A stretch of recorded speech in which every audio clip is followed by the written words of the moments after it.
Hello दोस्तों, नमस्ते, प्रणाम। मैं एक बन्ना गीत लेके आई हूँ। अच्छा लगेगा तो लाइक करना, कमेंट करना, मेरे चैनल को सब्सक्राइब करना। खिया ले लिया लखिया हारे दुल्हे आजू की रातिया, खिया ले लिया लखिया हारे दुल्हे आजू की रातिया, कोठा चढ़े दुल्हे मौरा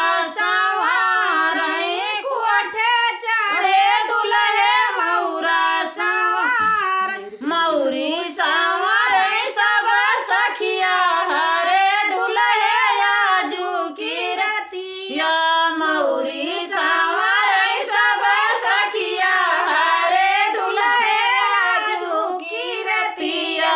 खिया ले लिया लखिया हरे दुल्हे आजू की रतिया, कोठा चढ़े दुल्हे जामा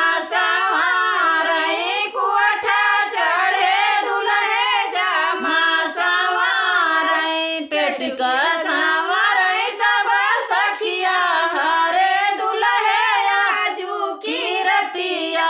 पेट का सांवर सब सखिया हरे दुल्हे आजू की रतिया, खिया ले लिया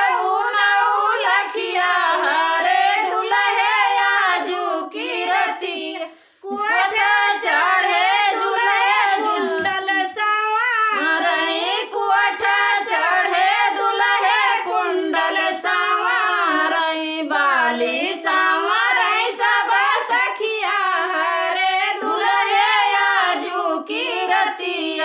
बाली सांवर सब सखिया हरे दुल्हे आजू की रतिया, खिया ले लिया